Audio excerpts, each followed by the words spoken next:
Good morning, everyone. So yeah, I'm like Jason said, I'm going to talk about how I use finite element modeling to link brain microstructure to mechanical stiffness. So I'm a postdoctoral researcher at KTH in the division of biomedical imaging. You see a nice picture of, so I don't work here, but I work in Flemingsberg of our division. And the work I will show today is supported by MedTech Labs and Digital Futures.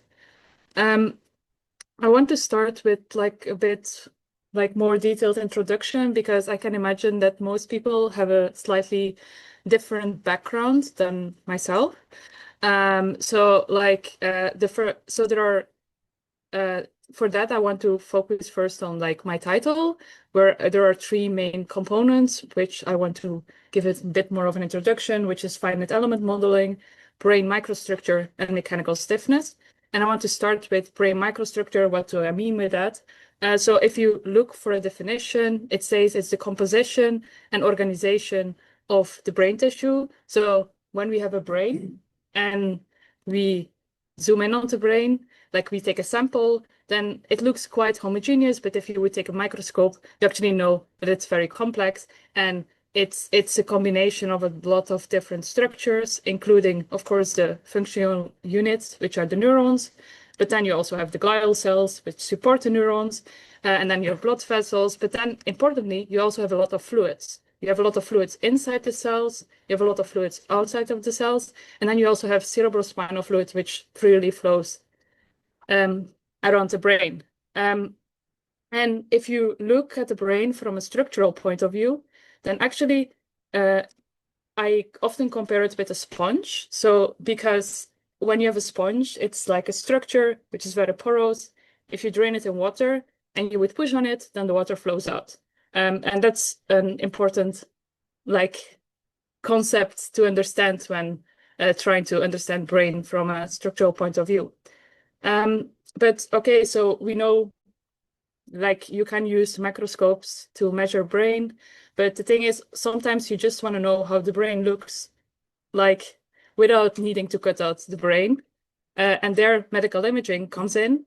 And specifically, what we use to look at brain structure is diffusion imaging. So if we, so generally diffusion tensor imaging actually allows us to distinguish different structures of the brain. And how it works is when we have like a water molecule and it moves, or you have like a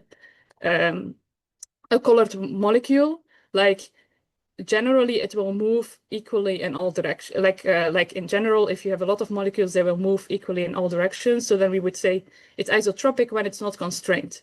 However, when you have fibers, like you have axonal fibers, then like it's more likely that the water will move along the fiber direction rather than perpendicular to the fiber direction. And then we can say that diffusion is anisotropic.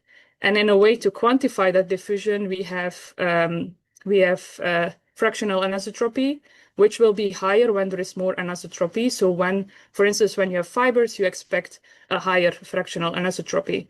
And then you have mean diffusivity, or mean MD, which is a measure on like how constrained the diffusion is. So if like for instance, if you have cerebrospinal fluid where like water can just like fluid transport can just happen, then MD will be very high, but then in dense tissue, MD will be very low.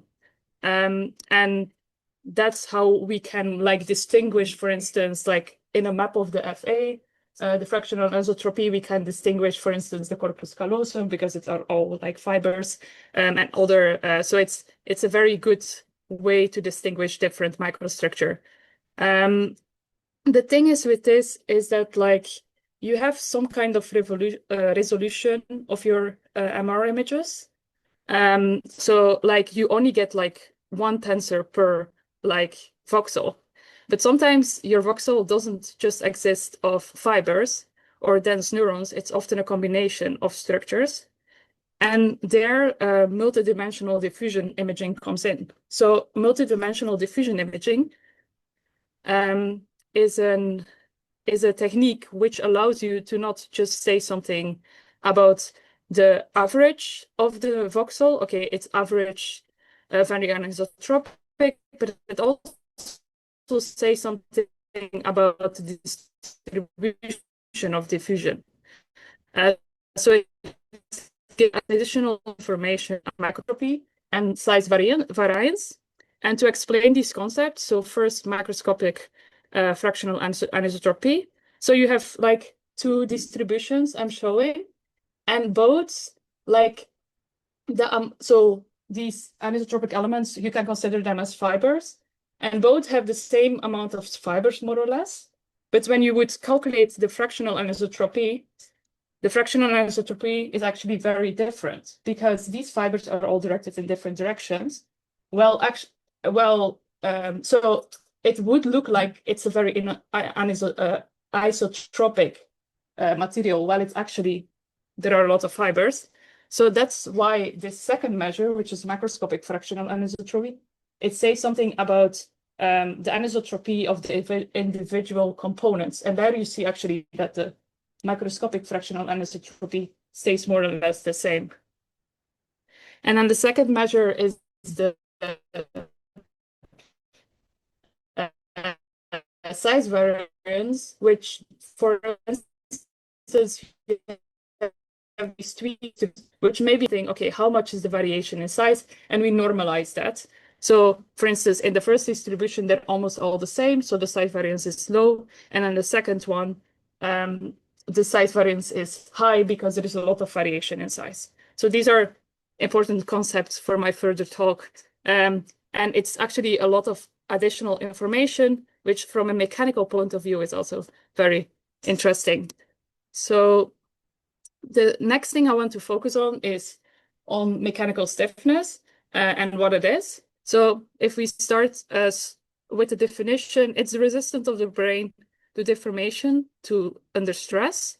So if you have a brain and we would take a sample again, and then we take a device and we push on it, then we can get the mechanical stiffness because the brain will get some resistance. And this is actually what we do when we do in vitro testing of the brain. Then this is a slightly different test where you use kind of a pin and then you push with a certain force, and then you see how much it displaces. And depending if it displaces a lot with the same material, if it's less, then it's a very stiff material. Of course, it's not it's not described by one parameter, but generally that's what stiffness means in terms of brain mechanics. But the problem is with in vitro evaluation of brain stiffness is that once you get a brain out of your skull, then its properties change a lot. So one study they did on a pig brain, they actually found that already a few minutes after getting the brain out, it actually changed properties a lot. And then another study, they looked at like 60 days and they showed like this whole curve where like your brain stiffness changes a lot over time, which is a big problem if you want to get the properties, because the properties change once you get like things out. So ideally you have a technique where you just measure brain stiffness in vivo when people are alive. Yeah.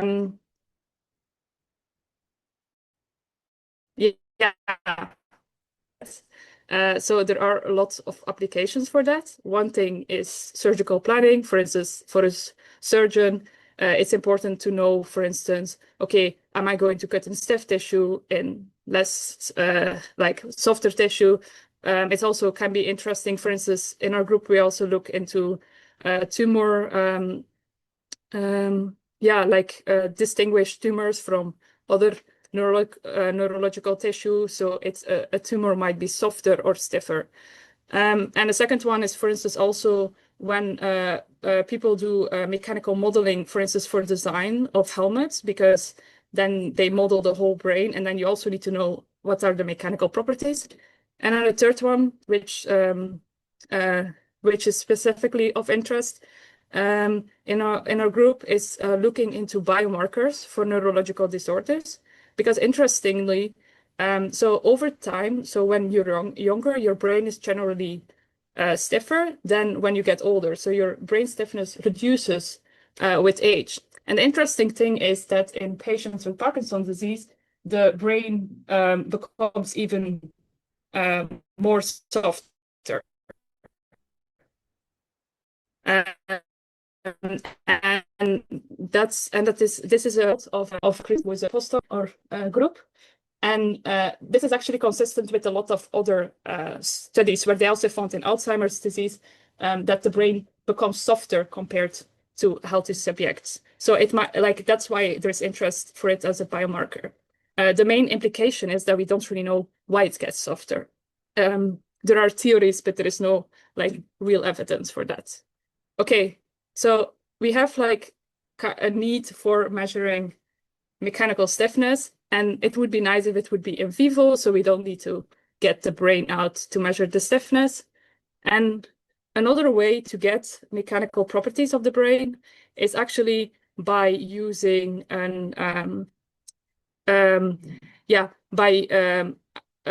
sort of vibrating the brain, because then because of inertia, you will generate a wave.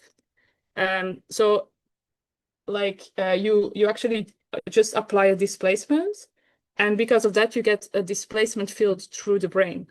And that's actually what they do in MR elastography. So in MR elastography, you apply a vibration, and they do it by applying this kind of pillow. And this induces a displacement of a wave. And here you see what they measure. So it's and the interesting thing is that when you send such a wave through brain tissue, that this wave will change depending on the mechanical properties. So like to just explain this, these are just two like simulated samples, and one has a lower stiffness and one has a higher stiffness. And when you like vibrate the upper surface, then you get a wave. And actually the wave will change depending on the mechanical stiffness. So here I measure the distance between the two peaks. And if the wave travels slower, then you will have more peaks. So the length will reduce. And if the wave travels faster, then you have less peaks, because it needs less time to travel the same distance. So actually, the properties of the wave say something about the mechanical properties of the brain. And that's actually what is already used for the liver in clinical practice, is using MR elastography to get mechanical stiffness and use that for diagnostics. But for the brain, it's not yet used in clinical practice. And to get from this to then the stiffness maps, you need some kind of inversion algorithm, which is very complex, and a lot of people not a lot of people, but people try to improve it, also in our research group. But so there is a way to get mechanical stiffness in vivo. Main implication, you have this complex inversion algorithm, which is not always accurate, and also you need this pillow, which is connected to a pump, and it's very expensive. So not all hospitals can have it. So there is a need for new ways to get mechanical stiffness. And we also need more understanding why the stiffness changes. Yeah. So generally, so to get an understanding of why the stiffness changes, we want to understand, okay, how do microstructural changes lead to changes in stiffness? And one thing which is called virtual MRE is actually predicting MRE stiffness from diffusion parameters. And one work which has been done in our research group is using the multidimensional diffusion imaging, which I showed before, to predict stiffness maps. For now, like this method cannot be used yet to predict stiffness completely accurately, because you see that the resulting maps are quite flu, but it's ongoing developments. And this is by using like a deep learning approach. So you don't really know why it predicts these kind of stiffness maps. So, but here today, I'm actually not going to use a deep learning approach. Instead, I'm going to use a physics-based finite element modeling approach to connect brain microstructure and mechanical stiffness. And there are two questions I want to answer. How does variation in microstructure impact brain tissue response? And the question, okay, can we do a prediction about mechanical stiffness based on microstructural parameters? And for that, I'm using a finite element modeling approach. So we want to understand like the physical connection. Okay, can we use a physical model to understand this connection better? And I use for that Kopsov Multiphysics, which is a commercial software for finite element modeling. So we want to go from microstructure to mechanical stiffness. So the first thing we need is to have a model of brain tissue. And like I explained before, that if you look at to brain microstructure, you have two main components. You have the fluid and you have the soft tissue. And they actually interact closely. Like I said, like a bit, I see it a bit as a sponge, only a sponge is maybe the water flows through a bit too easily. But there is actually a material model which allows us to model this behavior of a fluid interacting with a solid, which is called a poroelastic material model, where you actually couple the fluid pressure with the volumetric deformation of the solid. So they interact with each other. Then the second thing is how do we get the mechanical properties of the brain? And I showed the most traditional approach, just loading the brain. And that's the first thing we looked into, to just have a sample of the brain, we model that, and we just push on it and then see how it deforms. And for poroelastic materials, you also need to take care a bit about, okay, what do you do with the fluid transport? So there are two basic models to do mechanical characterization of poroelastic materials, which is called the Mandel method and the Terzaghi method, where one is unconfined, so the fluid can just flow out at the sides. And then confined compression is that the fluid can only move in upside. And then the third thing is, okay, how do we implement diffusion parameters? So we have for that a rather simple approach.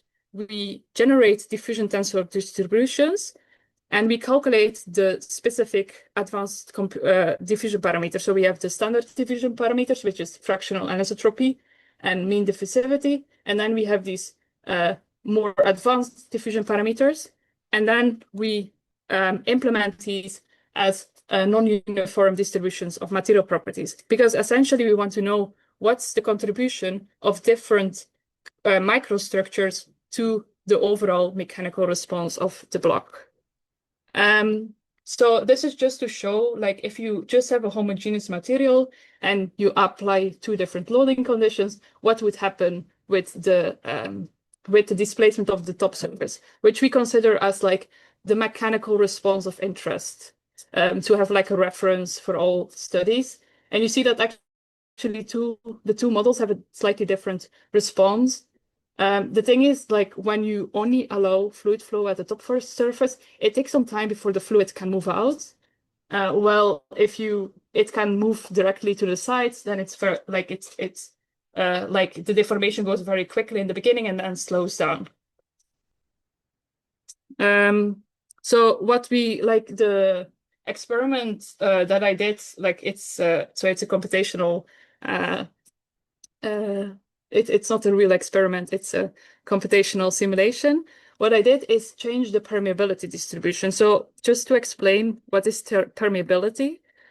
So if you have a material, like for instance, the brain, and you have one material where, like, if you would send fluid through it, it can flow out very easily, then it has a high permeability. If it's very difficult for the fluid to flow through, it has a low permeability. And the link with brain tissue is then, like, for instance, if you have very dense cells where fluid cannot move that easily, then you would expect that it has a low permeability. Well, if you have a less dense tissue where like there is a lot of fluids that can flow around, then you would expect a high permeability. Okay, so then like I did like the experiment where I changed the distribution of permeability and then saw, okay, what's the displacement of the top surface? And so every dot is a different distribution. And then I just changed the variance in the variance in the distribution. And the results were like, it seems like a very random reaction. So like we found that like one of the tests gave actually very big variations in response, while the second test actually almost didn't give any variation in response. And that's a big problem of the current that experiment, because we get very different results depending on the test we were conducting, which is not very ideal if you want to draw a relation between first like your diffusion parameters and then your mechanical response. And then the question is, okay, do we get the same kind of conclusions when we do dynamic loading? Because you get a very different response because the location of the drainage surface was actually determinant for like the mechanical response. And that's not ideal because you don't want like your initial conditions to affect your solution too much. So that's why I wanted to look more into dynamic loading. So you remember like in MRE, like you have the brain, then you apply this displacement and then you get these maps and then you can analyze these maps. So what I did is, okay, let's repeat this experiment, but then in my finite element model. So I did something similar. It's a bit simplified in the sense of that, like to make it very controlled. So you have a piece of brain, you apply a displacement to it, and then you look at the simulated wave, and then you analyze the results for different distributions to link the advanced diffusion parameters. I did the same thing as with the previous experiment, but now now instead of applying this applying this loading, I apply a periodic displacement. And one important thing to note, the thing is that when you apply a wave through like a small block, if the block is too small, it's very like you can't really analyze the wave because then you only have like one peak. So you may need to make sure that your domain is long enough and to not have an effect of like the fact that I extended domain with other properties. I just have this block and I added it just 10 times. So like it's in the end, the response is the same. So that just like a small adjustment to the model, but in the end, it's still the same distribution which I apply in this model. So this is just to show how like the model is implemented. So I apply a periodic displacement, and then important is also because you have a wave, and if you then have like suddenly a stop of the wave, like all the wave will reflect at the bottom, and you don't really want that to happen because you don't want your model boundaries to affect your material. So that's why I have a perfectly matched layer, a PML layer, which actually damps the wave. So it doesn't have reflections at the bottom because you don't really want that, because ideally it's just part of the brain you're modeling. Then I solve the equations. I just wanted to show these equations because to show that like there are a lot of second derivative components, because inertia is very important for generation of the wave.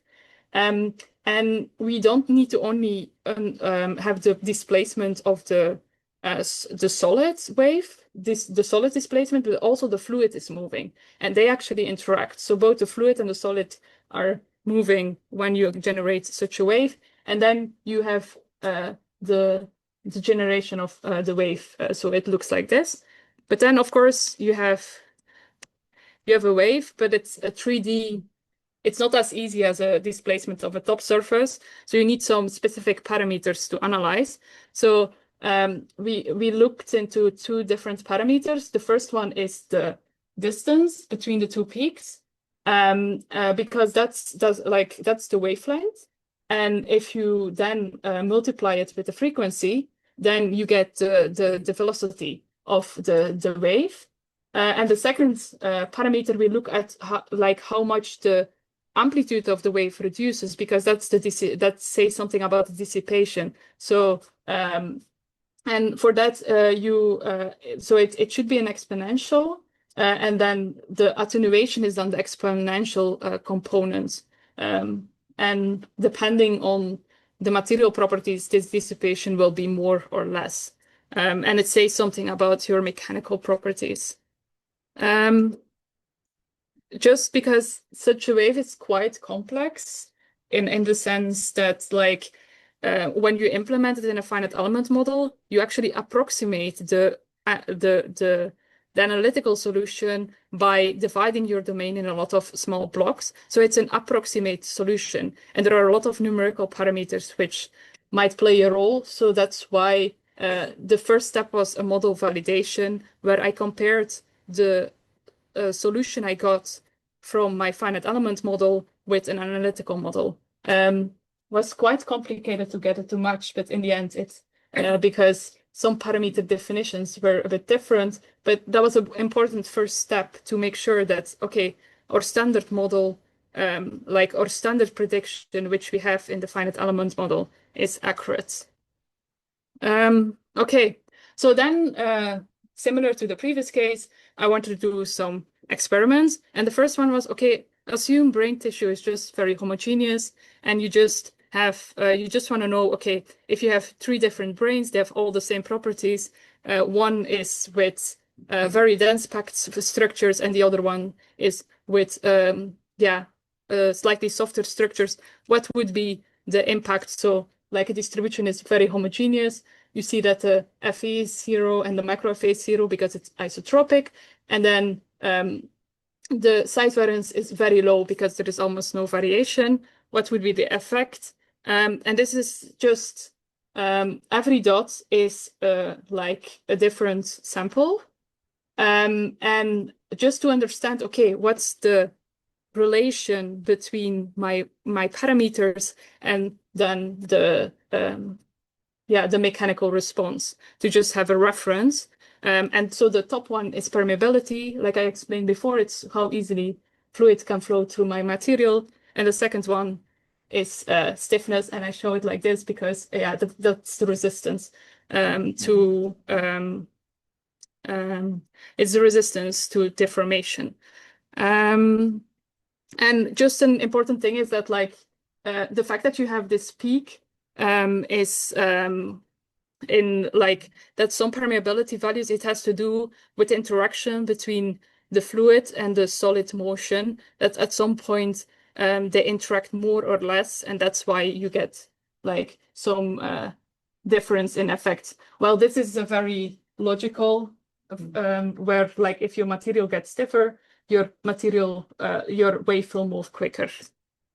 Okay, but this is very homogeneous. We kind of know this already. It's already the analytical solution can be matched to this because it's something we already know. So the second case is, okay, imagine I do the same thing as with the static model, where I want to see, okay, what's the effect if my material is very heterogeneous? So the side variance changes. And what we found is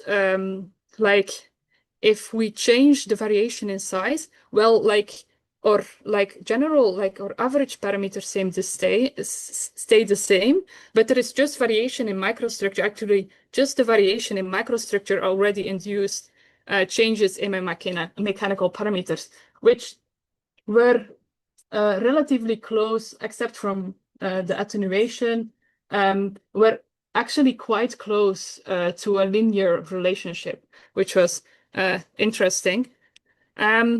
The second thing I wanted to look into was to understand, okay, how does the fact that you have different fibers impact your results? So I assume that the stiffness in fiber direction is slightly higher than the stiffness perpendicular to the fiber direction. And then I looked into, okay, imagine all the fibers, they're aligned along the loading direction, and then they become more and more dispersed. For instance, it's you have it's like the principle, like where you have like for instance the corpus callosum where they're all aligned, and then maybe when you have a lot of crossing fibers, what would be the impact? And there, like to me, the response was quite logical in the sense that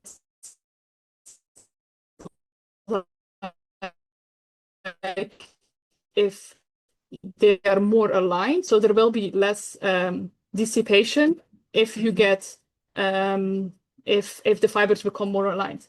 And of course, the micro-FA, because the fibers stay the same, only the direction of the fibers. And this actually shows how FA and micro-FA can give different information.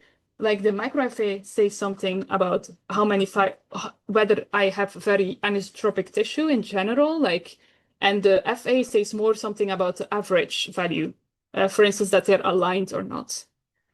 And then a fourth case was looking into, okay, but what if I have fibers, but also just isotropic components? Because you might have a combination of two where you have where your voxel, which is like 2.5 millimeter, which exists for a part out of fibers and another part out of like neurons or glial cells. Like in this case, all the fibers are aligned, so there is no dispersion of the fibers. And there, like for the shear wave velocity, like I found like quite like where the more fibers I had, I got a higher shear wave velocity. But then for the and for the micro-FA, I found like the same similar results, because if you had more fibers, like because they're not dispersed, the FA and the micro-FA give slightly like more similar results. While for the attenuation, the result was a bit less homogeneous, a bit more non-linear. So it's a bit more difficult to understand, okay, why is this, it's more difficult to see the relation between the two. And then the final case, I looked into, okay, what if we disperse the fibers? And we have a combination of dispersed fibers, and then we have with isotropic elements. So the first case was, okay, we have a fiber content of 0, then that means that all the fiber, like it's just dense tissue. The second one was, okay, what if the fiber content increases, and then I further made it increase. Yeah, so then I further made the fiber content increase until I was back at the situation where you have only fibers. And the interesting thing here is that it actually shows how fractional anisotropy like changes specifically with the stiffness, so with the shear wave velocity. But then and a similar thing you see with the attenuation, while the microscopic fractional anisotropy doesn't say that much about the stiffness, because for instance, when you have only fibers, for instance, it's just all the same value. So, but it says something about how many fibers you have, of course, because it changes value in that sense. Okay, so and this is just to plot that together to just show that like in some, like only in this point they're overlapping, which makes sense because then all the fibers are aligned, and there is and there are only fibers, but all the others you see that there is way more spread in the fractional anisotropy. So just to conclude what I showed you today.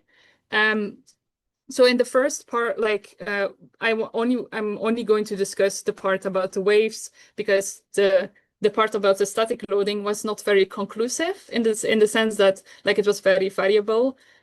So we couldn't really because the boundary conditions were so determinant. So we see that like there was quite a linear relation between the variance in permeability and Young's model, and stiffness for the imposed parameters. So that it means that like we could find a nice linear curve to connect them, and then when I changed the fiber content, then the micro FA and the FA showed a direct relation. But the thing was that with the FA, once the fibers became more dispersed, it's like it looks like it's more isotropic, but it's actually not isotropic. So like it doesn't say as much about the fiber content unless all the fibers are directed the same way. Well, microFA says more about the fiber content, but it doesn't say the relation. There is less relation with with stiffness, so it might be less interesting when we want to look into stiffness. Of course, I need to say that like in this case, like when they were all aligned in the loading direction. So if I had changed the loading direction, the results would be slightly different. But an important note to make is that the choice of parameters has a big, like the initial parameters has actually a big impact. So this is just, I showed in the beginning where like I changed the variance in size. But I started from a specific set of parameters where you assume, okay, the brain has these parameters and let's now change them. But actually, when I change the initial set of parameters, so every curve is like this one, and this one, is where I start from a different starting point. And then you actually see that the relations, that they're still linear, but that the conclusions actually change. Which actually means that the impact of variation will be different depending on the initial conditions, which is maybe a bit annoying, but it's important to know. So we cannot draw and we cannot directly say, okay, if we do this parameter set and we draw this conclusion, okay, it must be a linear relationship. And it depends a lot on the imposed boundary conditions specifically for the static loading.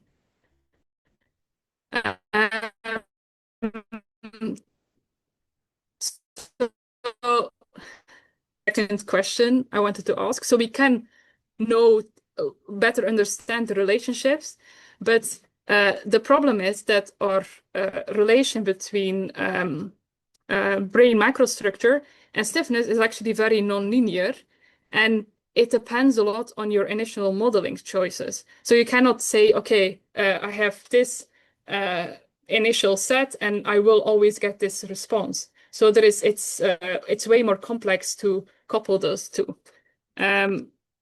which is maybe not super nice for me, but it's a good conclusion. So to continue on this work,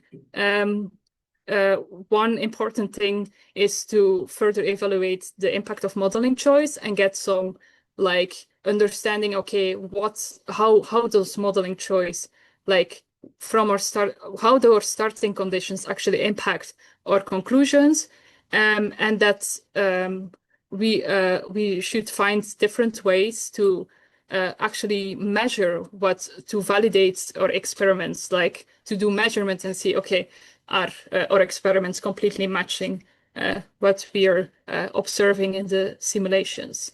So thank you very much for listening.